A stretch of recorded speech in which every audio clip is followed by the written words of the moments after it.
अगर किसी को कनाडा का वीज़ा चाहिए, अब हम कंट्री वाइज चलते हैं, कनाडा का वीज़ा चाहिए, विजिट वीज़ा, जी।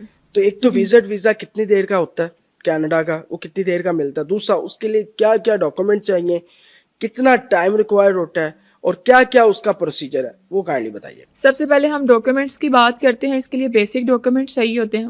वो कनाडा छोड़ के आप कोई भी अदर कंट्री भी डिस्कस करेंगे, उसके लिए भी सेम ही डॉक्यूमेंट्स हैं। पासपोर्ट है, आईडी कार्ड है, पिक्चर्स हैं आपकी 2 अदद। आपका पासपोर्ट की वैलिडिटी तक इसका कनाडा का पहले वीज़ा मिल रहा था, लेकिन अभी उसकी वीज़ा की वैलिडिटी कम हो गई है। अब जितना आप प्लान दे रहे हैं उतना आपको वीज़ा मिलेगा, ठीक है। और इसके अलावा अगर आप जॉब कर रहे हैं, बिजनेस कर रहे हैं, उसके डॉक्यूमेंट्स चाहिए होंगे। जॉब में है तो आपकी सैलरी स्लिप है, आपका सर्विस कार्ड है, एम्प्लॉयमेंट कार्ड है। बिजनेस है तो आपका एनटीएन है, रिटर्न्स वगैरह हैं, बैंक स्टेटमेंट, जो पूरे डॉक्यूमेंट्स में आपकी एक समझ लें कि एक रीढ़ की हड्डी की हैसियत रखती है, वो आपकी बैंक स्टेटमेंट है। विजिट वीज़े के लिए भी जी बिल्कुल, विजिट विजिट देखिए, कित विजिट कितनी है, चाहिए? विजिट का मतलब है घूमना फिरना। हाँ। आप घूमने फिरने जा रहे हैं, आपके पास आपने अपना इतना बैंक बैलेंस शो करवाना है कि आपके पास इतने पैसे हैं कि वहाँ जाते हैं, आप वहाँ पे जाके सर्वाइव कर सकते हैं।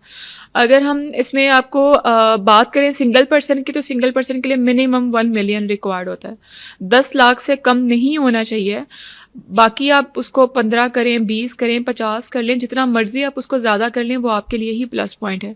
फैमिली है तो कम से कम 2.0 3.0 मिलियन तक लाजमी होना चाहिए। तो ये कितनी देर में ये वीज़ा मिल जाता है, पासपोर्ट, अगर ये सारे डॉक्यूमेंट्स सही अंदाज से पहुंचाए जाएं एम्बेसी के अंदर, तो कितनी देर में? और ये स्टिकर वीज़ा होता है या ई वीज़ा?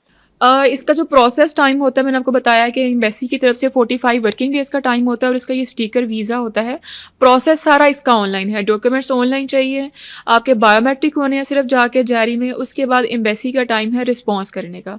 रिस्पॉन्स जो है वो आपको जैसे ही आता है तो आपका वो वीज़ा स्टिकर होके ही आता है। एम्बेसी आपका पासपोर्ट होल्ड नहीं करेगी, अप्रूवल लेटर आएगा, उससे कंफर्म होगा कि आपका वीज़ा लग चुका हुआ है। फिर अपना पासपोर्ट आप जमा करवाएंगे एम्बेसी में, 3 से 4 दिन के बाद आपका वीज़ा स्टिकर होके आ जाएगा।